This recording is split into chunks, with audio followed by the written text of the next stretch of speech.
한번 따라 하실까요? 물어야 할 세 가지 질문.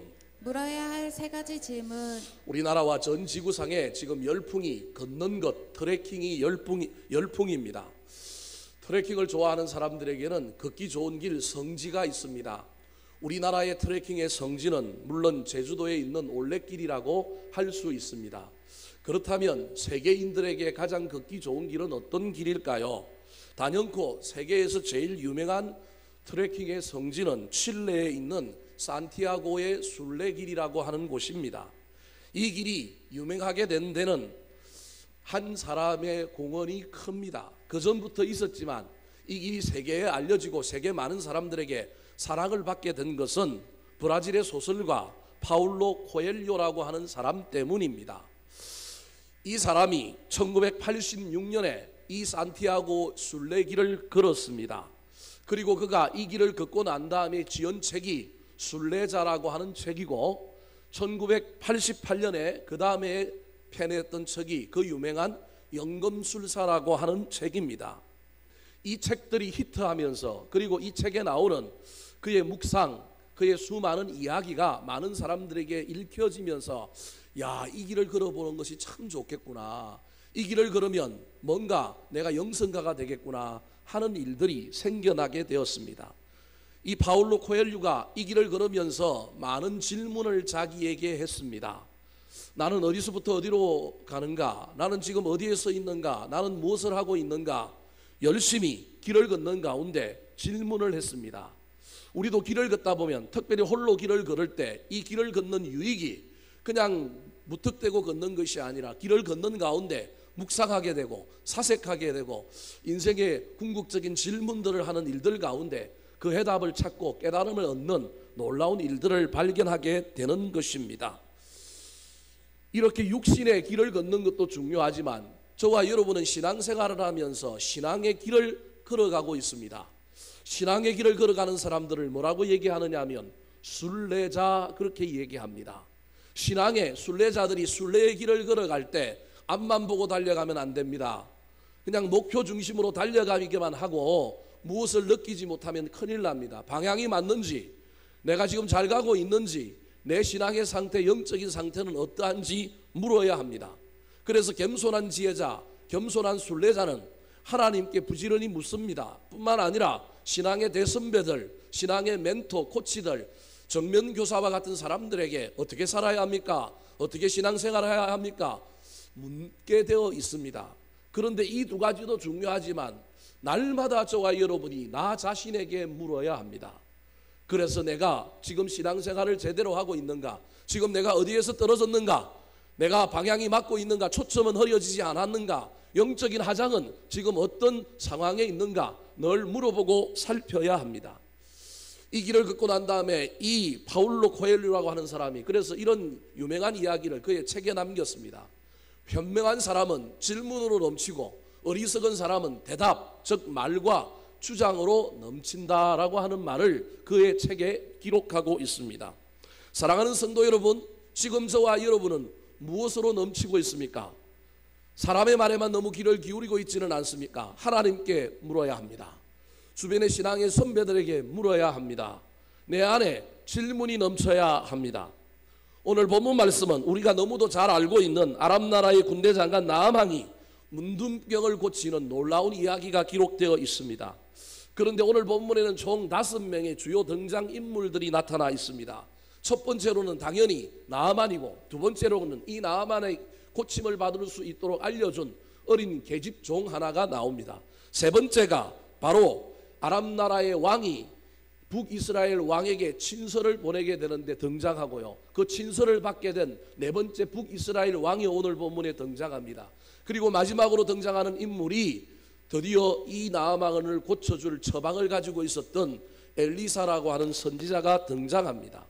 이 중에서 특별히 주요 등장인물인 세 사람의 이야기를 살펴볼 때 그들의 모습에 우리의 모습을 비춰보고 나는 지금 바로 가고 있는가? 나는 지금 어디에 있는가? 내 신앙 인생 순례자의 길에 내가 무엇을 물어야 할지 그 질문을 잘 찾아보고 또 그 질문에 대한 해답을 찾아가는 저와 여러분 되시기를 우리 구주 예수 그리스도의 이름으로 축원합니다. 그렇다면 오늘 본문에 등장하는 인물들을 통해 나의 신앙을 성장시키고 성숙시키기 위하여 반드시 나에게 물어야 할 질문은 어떤 질문일까요? 첫 번째 질문입니다. 따라 하시겠습니다. 영적 문둥병자로 살고 있지는 않습니까? 영적 문둥병자로 살고 있지는 않습니까? 첫 번째 주인공은 나아만입니다. 나아만의 이야기를 통하여 저와 여러분이 질문해야 될 질문이, 혹시 내가 영적인 문둥병에 걸려서 영적인 문둥병자로 살고 있지는 않은지 날마다 나에게 질문해야 한다는 것입니다. 1절 말씀 같이 한번 읽어볼까요? 시작. 아람 왕의 군대 장관 나아만은 그의 주인 앞에서 크고 존귀한 자니 이는 여호와께서 전에 그에게 아람을 구원하게 하셨음이라. 그는 큰 용사이나 나병 환자더라. 오늘 보면 1절에 보니까 첫 번째 주인공이 나아만을 소개하고 있는데 크게 4개의 타이틀을 그에게 붙여주고 있습니다. 첫 번째 타이틀이 군대 장관입니다. 오늘날로 치면 국방부 장관, 청와대 경호실장이라고 표현할 수 있습니다. 한 나라의 무력을 책임지고 있는 높은 고급 관리입니다. 그런데 높은 고급 관리일 뿐만 아니라 그는 어떤 존재냐면 왕의 신복이었습니다. 두 번째에 보니까 그의 주인 앞에서 크고 뭐한 자라고요? 존귀한 자다. 왕의 신임을 받고 있다. 무력을 쥐고 있을 뿐만 아니라 왕의 오른팔, 왕의 신임을 받고 있으니 그가 얼마나 높은 사람이요 얼마나 권력과 힘을 갖고 있는지 우리가 분명히 알 수 있습니다.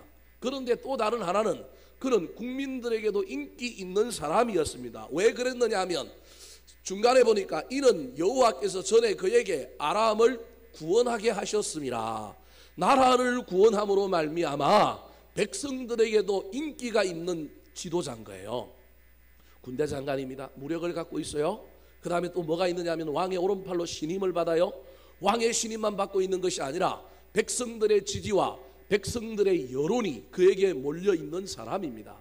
뿐만 아니라 네 번째 그의 타이틀이 뭐냐 하면 큰 용사입니다. 다르게 말하면 싸움을 잘해요. 다르게 말하면 전쟁에서 부하들을 잘 다스리고 전략을 세워서 전쟁에 이기는 사람이라는 겁니다.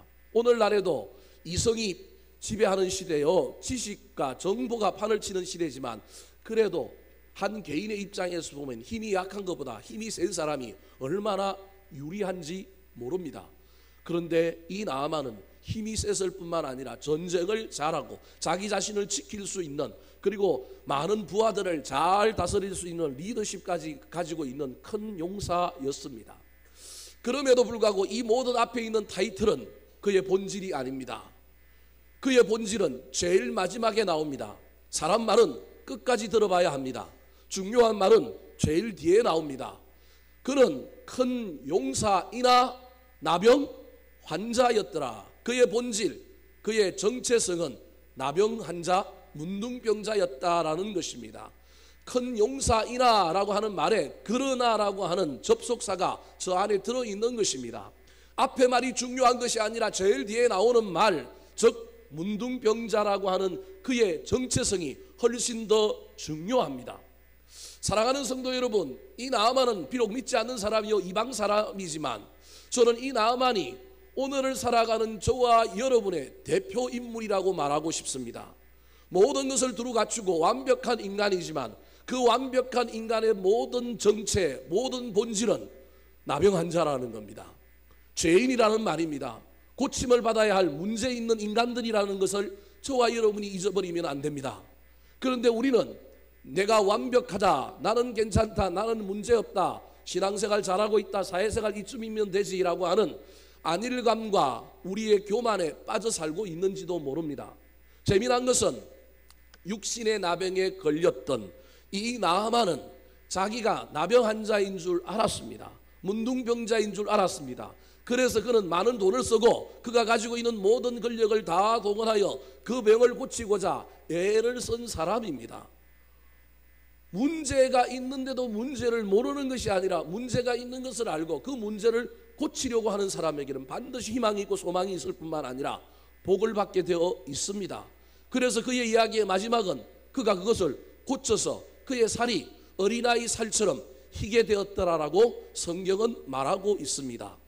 육적인 나병에 걸렸던 이 문둥병자 나아만은 자기의 문제를 알았지만 오늘날의 영적인 나병, 영적인 문둥병에 걸려 있을지도 모르는 수많은 그리스도인들은 자기가 영적인 나병, 영적인 문둥병에 걸려 있는지도 모른 채 살아갑니다.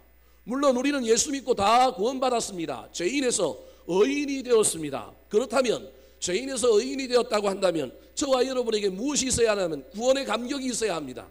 기쁨이 넘쳐야 합니다. 열정이 있어야 합니다. 소망이 있어야 합니다. 그래서 죄송한 표현이지만 예수쟁이는 미친 사람으로 미친 듯이 살아가는 거예요. 그런데 그것이 없다면 저와 여러분에게 영혼에 나병에 오미 돋기 시작하고 피부가 짓물르기 시작하고 어쩌면 우리의 영적인 살이 썩어가고 있는 나병이 도졌는지도 모릅니다.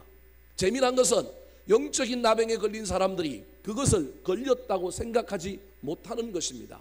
지금 여러분에게 구원의 자유함이 있습니까? 구원의 기쁨과 감격이 있습니까? 그러면 염려하지 않아도 됩니다. 그런데 매너리즘에 빠졌습니까? 무미건조함이 있습니까? 원망과 불평이 나오고 신앙생활이 시들시들하고 영적으로 메말라가고 있습니까? 어쩌면 저와 여러분이 영적 나병 초기로 가고 있거나 영적 나병 문둥병이 우리 신앙생활에 나타났는지도 모릅니다. 문제는 나타났는데도 시작되었는데도 그것을 깨닫지 못하고 난 괜찮아, 나만 아니면 돼, 그렇게 살고 있다면 큰일 납니다.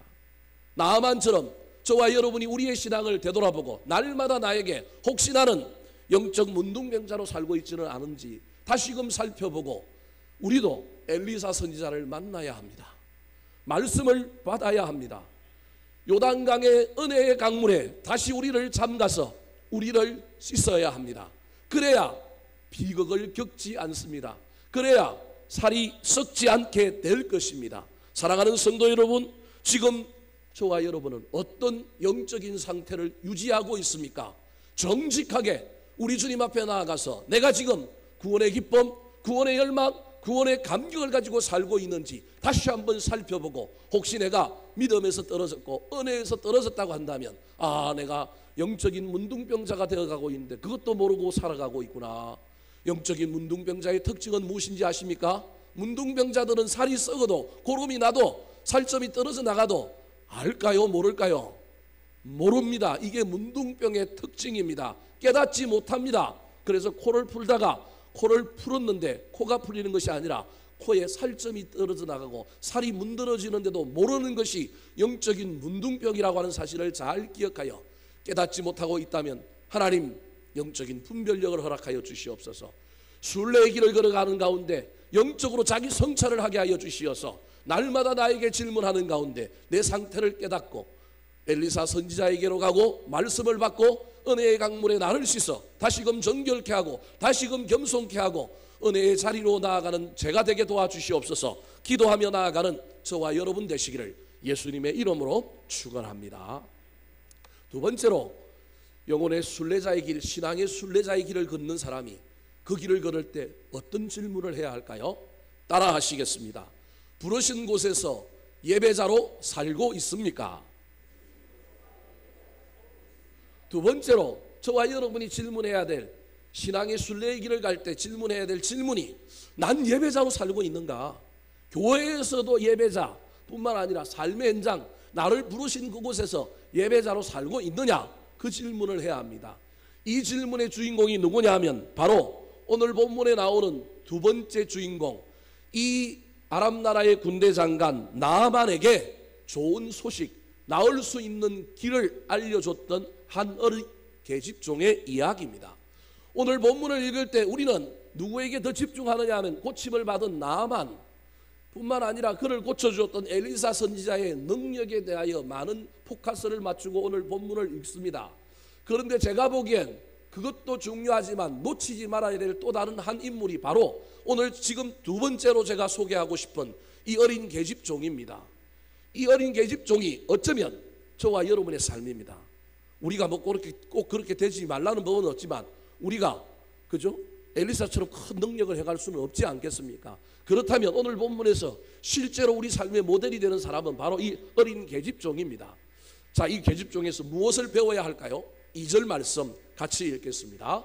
시작. 전에 아람 사람이 떼를 지어 나가서 이스라엘 땅에서 어린 소녀 하나를 사로잡음에 그가 나아만의 아내에게 수종들더니. 자, 이 어린 소녀가 누구인지를 설명하고 있는데 이 어린 소녀는 전쟁 포로입니다. 전에 아람 사람들이 떼를 지어 이스라엘을 침공하여서 거기에서 어린 소녀 하나를 잡아왔는데 이 소녀가 바로 이 나아만 장군 집에서 나아만의 부인의 몸종으로 일을 하고 있는 것입니다. 그렇다면 여기서 저와 여러분이 한번 생각을 해봐야 합니다. 이 어린 소녀가 과연 어떤 지금 상태일까? 어떻게 이 사람이 여기에 왔을까? 이 어린 소녀의 마음에는 지금 무엇이 들어있을까? 생각을 좀 해봐야 합니다. 만약에 나아만이 군대를 이끌고 이스라엘을 침공하여 이 어린 소녀를 잡아왔다고 한다면 이때 그의 가족, 그의 집, 그의 나라는 어떻게 되었을까요? 다 살아있는데, 부모도 살아있는데 이 어린아이만, 이 어린 계집종 하나만 쏙 뽑아서 이 나아만이 잡아왔을까요? 물론 그랬을 수도 있습니다. 그런데 전쟁의 양상을 이해하는 사람이라고 한다면 그럴 가능성보다 이럴 가능성이 훨씬 더 농후합니다. 집이 다 쓰러져서 쑥대밭이 되었을 겁니다. 가족들이 다 죽고 유일하게 이 어린 계집종이 몸집이 작아서 어디에 숨어 있다가 겨우 유일하게 그 가족 중에서 혼자 생명을 건졌을 가능성이 있습니다.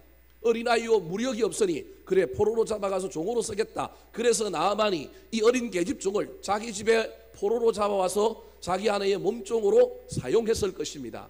그렇다고 한다면 이 어린 소녀는, 이 어린 계집종은 나아만을 향하여 어떤 마음을 품어야 할까요? 나아만은 왼수입니다. 부모를 죽인 왼수, 나를 이곳으로 데리고 온 왼수입니다. 그래서 마음에 칼을 품어야 하고 마음에 원한을 품고 어떻게 하면 내가 갚아줄까? 어떻게 하면 내가 복수할까? 이 마음을 가지고 있는 상태여야 합니다. 그런데 재미난 것은 오늘 본문에 보니까 이 소녀가 그렇게 살고 있지 않습니다. 이상하게 살고 있습니다. 아니 이상한 건 아니고 좋은 것인데 우리가 이해하는 관점에서 보면 지금 이 소녀가 보여주고 있는 모습은 잘 이해가 되지 않는 모습입니다. 3절 말씀 같이 읽어보겠습니다. 시작. 그의 여주인에게 이르되 우리 주인이 사마리아에 계신 선지자 앞에 계셨으면 좋겠나이다. 그가 그 나병을 고치리이다 하신지라. 지금 이 어린 소녀가 나아만의 아내에게 말하고 있는 것은 복음입니다. 복음을 전하고 있는 거예요. 죽을 병에 걸려 있는 사람에게 나을 것을 알려주는 것이 복음이지 않습니까? 그렇다면 어째서 이런 일을 하고 있을까요? 첫 번째 생각해 볼 수 있는 것은 아마도 포로로 잡혀왔지만 이 나아만의 아내, 그의 여주인이 이 아이를 귀엽게 여기고 이쁘게 봐줘서 이 아이를 잘 대해줬기 때문에 그 은혜에 보답하기 위하여 어쩌면 원수 같은 나아만의 병, 차라리 문둥병에 걸려서 죽어야 원래 정상인 마음을 가져야 되는 이 어린 계집종이 자기 섬기는 여주인에게 남편의 병을 고칠 일들을 가르쳐주고 있는 것입니다. 그런데 이건 좀 말이 좀 안 됩니다. 사람은 처음 들은 말, 처음 박힌 생각이 자기를 지배합니다. 우리가 똑똑한 것 같고 우리가 이성이 넘치는 것 같고 내가 공평한 것 같고 공정한 것 같지만 팔은 반드시 안으로 굳게 되어 있고 누구보다도 가족이 말하는 말은 다른 어떤 사람 말보다 신뢰하게 되어 있고 처음 내가 들은 말이 다 상대방의 말을 듣기도 전에 그 말 때문에 상대방의 말은 하나도 안 들리는 것이 저와 여러분이라고 하는 사실을 기억하시기 바랍니다. 우리가 똑똑하고 공명정대한 것 같지만 우리가 얼마나 연약한 인간인지 모릅니다. 한쪽으로 치우쳐 있는 사람들인지 모릅니다. 그래서 우리가 처음에 누구 말을 듣느냐, 한 사람의 말을 듣고 나면 그 말이 내 가슴에 꽂히고 나면 상대방의 말도 들어봐야 되는데 들어보기도 전에 반드시 그 말 때문에 다른 사람의 이야기는 하나도 이해가 안 되는 거예요. 기본적인 상식 수준에서만 이해해도 생각해도 반드시 이해가 될 일을 어떤 말이 어떤 마음이 내 안에 탁 꽂히고 나면 그 다음부터는 하나도 들리지 않는 거예요. 그러므로 이 어린 계집종이 포로로 잡혀가는 순간에 벌써 그녀의 마음속에는 뭐가 꽂혀 있느냐 하면 원한, 분노, 복수, 원수 갚음이라고 하는 마음이 꽂혀 있어서 아무리 주인이 잘해줘도 저거 나 잡아먹으려고 그러지, 저거 나중에 나 이용하려고 그러지, 반드시 곡해하고 그렇게 할 수밖에 없습니다. 그런데 이런 계집종이 왜 갑자기 그가 처한 상황과는 전혀 다르게 나아만에게 복음을 전하고 있을까요? 그 이유는 간단합니다. 그가 하나님을 만났기 때문에 그렇습니다. 하나님을 만나지 않고 사람에게 들은 말을, 사람에게 들어서 바뀐 내 마음을 또 바꿀 수는 없습니다. 사람이 사람 마음 바꾸기가 쉬울까요? 어려울까요? 어렵습니다. 이건 쉽지 않은 겁니다. 3절 말씀을 다시 한번 보시겠습니까? 3절 말씀은 상당히 위험한 말입니다. 나아만에게는 복음이지만 이 말을 전하고 있는 어린 계집종에게는 상당히 위험을 감수해야 되는 것입니다. 무슨 말이냐면 그의 여주인에게 이르되 우리 주인이 사마리아에 계신 선지자 앞에 계셨으면 뭐 하겠나이다? 좋겠나이다. 왜? 그가 그 나병을 뭐 하리로다? 고치리라. 무슨 말입니까? 이 어린 계집종은 엘리사 선지자를 봤는지 경험했는지는 알 수 없지만 그가 지금 뭐라고 고백하고 있어요? 엘리사 선지자, 사마리아에 계신 선지자는 우리 주인의 병을 뭐 한다고요? 고친다라는 거예요. 이런 믿음이 어디서 나왔겠어요? 만약에 이 나아만이 이스라엘에 가서 엘리사 선지자를 만났는데 병을 고치지 못하고 오면 누가 죽게 될까요? 이 어린 계집종은 죽게 될 것입니다. 헛소문을 퍼뜨렸고 나를 엉뚱하게 뺑뺑이를 돌렸다. 그 제목으로 반드시 나아만이 이 어린 계집종을 죽일 것입니다. 저 3절에 있는 저 어린 계집종의 말은 위대한 말입니다. 믿음의 고백입니다. 믿음의 고백이 없이는 복음을 전할 수가 없습니다. 엘리사 선지자에 대한 믿음, 그에게 하나님이 뒤에 계시다, 하나님이 그에게 능력을 주셨다, 우리 하나님은 못하실 일이 없다라고 하는 믿음, 선지자에 대한 믿음이 있기에 그가 죽음을 무릅쓰고 담대하게 그의 여주인에게 사마리아에 가면 우리 주인이 고칠 수 있을 텐데 그 이야기를 하고 있는 것입니다. 그러므로 그녀가 이렇게 말할 수 있는 것은, 그리고 그 마음속에 들어있는 원한과 그 원수가품의 마음을 뒤로 하고 나하만을 위하여 선한 의도로 복음을 전하고 그렇게 말할 수 있었던 이유는 오로지 하나님을 만났기 때문에 그렇습니다. 그런데 여러분, 이 계집종의 입장에서 보면 그가 있는 그곳에서 하나님 만나기가 쉬울까요?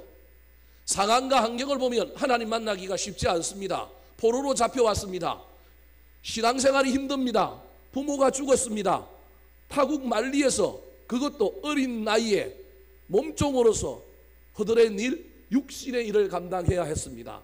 그렇다면 그 입에서 나올 말은 원망과 불평입니다. 하나님 도대체 왜 이러십니까?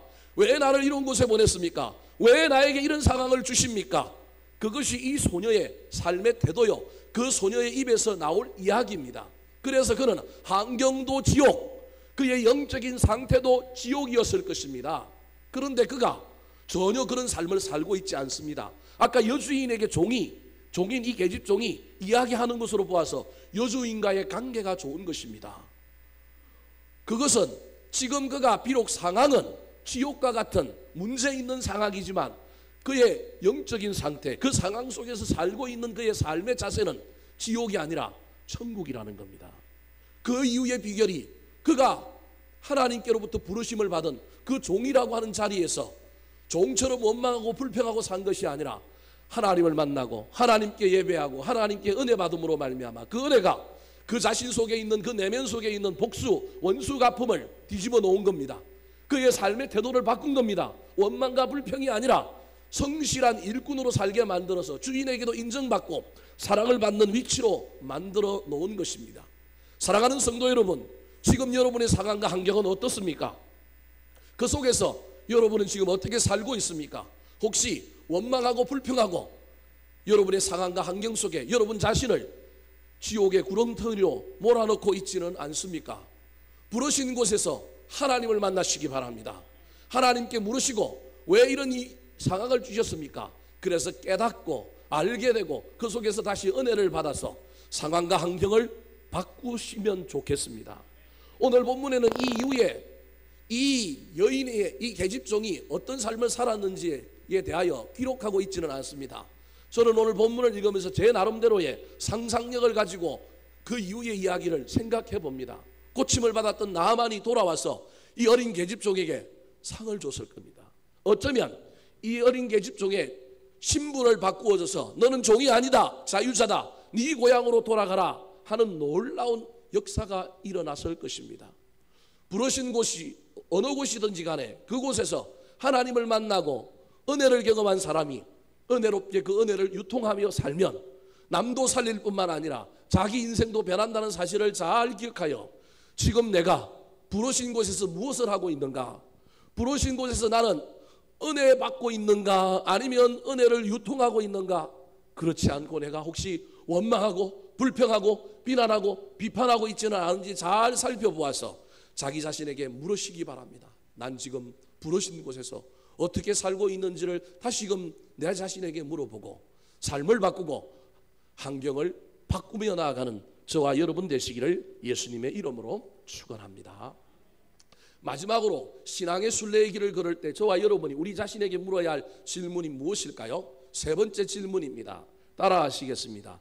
문제 뒤에 계신 하나님을 보고 있습니까? 문제 뒤에 계신 하나님을 보고 있습니까? 자신의 집에 있는 어린 계집종을 통해 엘리사의 존재를 알게 된 나아만은 이스라엘로 출발하려고 했습니다. 하지만 그는 공직에 있는 공무원이라 무단으로 근무지를 이탈할 수가 없어서 자기 나라 국왕에게 저간의 사정을 아뢰고 이스라엘로 출장, 이스라엘 휴가를 신청하였습니다. 그랬더니 왕의 신임을 받았던 그에게 아람 왕은 이스라엘 왕에게 선처와 도움을 구하는 친서를 적어 주었습니다. 4절 5절 말씀 같이 읽겠습니다. 시작. 나아만이 들어가서 그의 주인께 아뢰어 이를 때 이스라엘 땅에서 온 소녀의 말이 이러이러하더이다 하니 아람 왕이 이르되 갈지어다. 이제 내가 이스라엘 왕에게 그를 보내리라 하더라. 나아만이 곧 떠날새 은 10달란트와 금 6,000개와 의복 10벌을 가지고 가서. 인간 나아만은 참 매력적인 인물입니다. 제가 보기엔 이방 나라의 사람이요 불신자였기는 하지만 그는 참 괜찮은 사람인 것 같아요. 특별히 그는 복을 받은 사람인 것 같아요. 무슨 복을 받았느냐 하면 아래 사람에게 복을 받았어요. 아래 사람이 그를 살리고자 애를 쓰잖아요. 아래 사람이 그를 돕잖아요. 뿐만 아니라 그는 어떤 사람을 만났어요? 좋은 지도자를 만난 거예요. 왕이 그를 신임할 뿐만 아니라 왕이 그를 염려하면서 뭘 써줘요? 친서를 써주잖아요. 그 당시는 북이스라엘보다 아랍 나라가 훨씬 더 강대국입니다. 중건동 지역의 이 시기에 제일 강대국은 아랍 나라였습니다. 최강대국의 공무원일 뿐만 아니라 그가 아래 사람으로부터 존경을 받고 아래 사람에게 인정을 받을 뿐만 아니라 위 사람의 신임을 받고 있으니 이 얼마나 멋진 일입니까? 저와 여러분의 삶에도 이 복이 있었으면 좋겠습니다. 아래로 존경받고 위로 인정받는 놀라운 역사들이 있었으면 좋겠습니다. 여하튼 그 친서를 받게 된 이 나아만이 드디어 어디로 가느냐 하면 이스라엘로 엘리사 선지자를 찾아갑니다. 그런데 이 나아만보다 먼저 외교 행랑을 통하여, 옛날로 치면 파반을 통하여 친서가 먼저 누구에게 도착했느냐 하면 북이스라엘 왕에게 도착했습니다. 6절 말씀 같이 읽겠습니다. 시작. 이스라엘 왕에게 그 글을 전하니 일렀을 때 내가 내 신하 나아만을 당신에게 보내오니 이 글이 당신에게 이르거든 당신은 그의 나병을 고쳐주소서 하였더라. 자, 아람 나라 왕의 친서를 받은 북이스라엘 왕이 어떤 태도를 보일까요? 이것이 오늘 세 번째 이야기입니다. 6, 7절 말씀 같이 한번 읽어보겠습니다. 시작. 이스라엘 왕이 그 글을 읽고 자기 옷을 찢으며 이르되 내가 사람을 죽이고 살리는 하나님이냐? 그가 어찌하여 사람을 내게로 보내 그의 나병을 고치라 하느냐?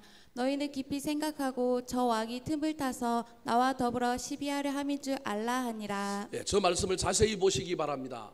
어떤 사람은 그 사람의 정체성을 언제 드러내게 되어 있느냐 하면 고난을 만나고 환난을 만나고 문제를 만나면 드러내게 되어 있습니다. 저와 여러분이 어떤 믿음을 가지고 있느냐는 문제가 나타나야만이 알 수 있습니다. 시끄럽고 갈등이 있고 긴장이 있고 무슨 문제가 있어야만이 저와 여러분의 믿음이 어떤 믿음인지를 알 수 있다는 겁니다. 북이스라엘에 문제가 생겼습니다. 강대국의 왕이 친서를 보내서 자기 신하를 고치라는 겁니다. 이건 고치지 않으면 국가와 국가 간에 큰 문제가 생길 수 있는 문제가 벌어지게 되어 있습니다. 그런데 그때 북이스라엘 왕이 보이는 그 태도는 그의 믿음을 그대로 보여주고 있습니다. 7절 중간에 보면 이 북이스라엘 왕이 믿음 없는 사람이 아닙니다. 누구를 알고 있느냐 하면 하나님을 알고 있어요. 저기 노란색 글씨로 내가 사람을 죽이고 살리는 하나님이냐 이렇게 말하고 있어요. 다르게 말하면 그의 머릿속에 그가 알고 있는 하나님은 어떤 하나님이냐면 사람을 죽이기도 하고 뭐 하시는 분이에요? 살리기도 하는 분입니다. 머리로는 알지만 이 머리의 신앙이 가슴으로 삶으로 내려오지 않은 사람이 누구냐 하면 북이스라엘의 왕입니다. 그걸 알면 누구에게 무릎을 꿇어야 되죠? 하나님께 무릎을 꿇어야지요. 하나님 고쳐주십시오. 이거 큰일 납니다. 우리나라 큰일 납니다. 하나님 해결해 주십시오. 그래야 되는데 하나님께 무릎 꿇기는커녕 그가 하고 있는 태도는 책임을 누구에게 전가하느냐 하면 신하들에게 책임을 전가합니다. 현실을 제대로 파악하지 못하고 지도자가 잘못된 처방을 내리고 있는 겁니다. 그가 어찌하여 사람을 내게로 보내 그의 나병을 고치라 하느냐? 말도 안 되는 일이다. 나 이거 못 고친다. 그러니 너희는 깊이 생각하여 저 왕이 틈을 타서 나와 더불어 시비하려 함인 줄 알라.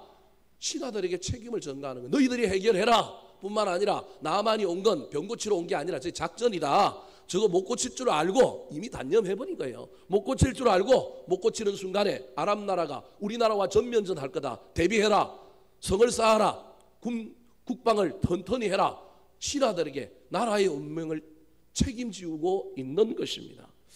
사랑하는 성도 여러분, 어쩌면 이 왕은 오늘날 믿음 없는 신앙인들의 대표일지도 모릅니다. 믿는다고 하지만 문제가 나타나면 믿음은 온데간데 없고 뭐가 나타나느냐면 책임지지 않고 책임을 전가하고 믿음 없는 불신의 행동을 합니다. 사랑하는 성도 여러분, 지금 저와 여러분은 문제만 보고 있습니까? 아니면 문제 뒤에 계시는 하나님을 보고 있습니까? 문제가 나타나면 저와 여러분이 지금 어떻게 행동하고 있습니까? 그 문제를 해결하기 위하여 하나님께 달려가고 있습니까?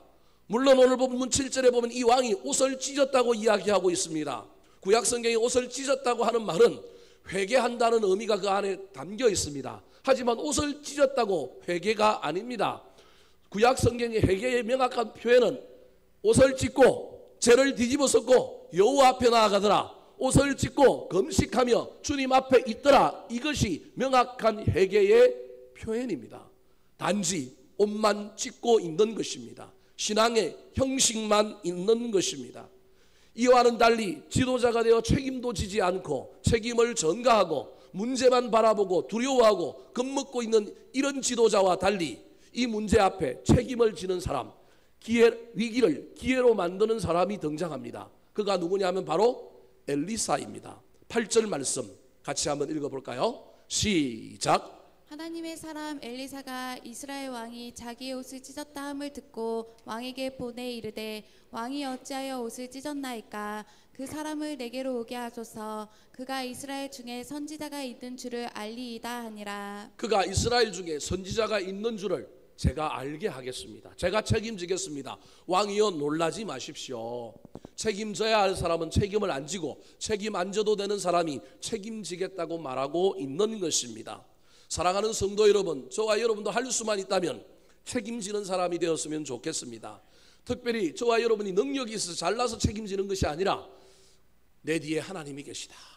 하나님이 합력하여 선을 이루어 주실 것이다. 문제만 보지 말고 문제 뒤에 계신 하나님 바라보며 이때 나를 더욱더 하나님께로 가까이 나아가게 하려고 이런 문제가 생겼구나. 내 신앙을 더 성장시키고 성숙시키려고 그러시는구나 깨닫고 우리의 시선을 영원한 곳에 계시는 하나님께 바라보며 그 하나님 의지함으로 말미암아 합력하여 선을 이루는 저와 여러분의 남은 생애가 되시기를 우리 구주 예수 그리스도의 이름으로 축원합니다. 한번 따라 하실까요? 물어야 할 세 가지 질문.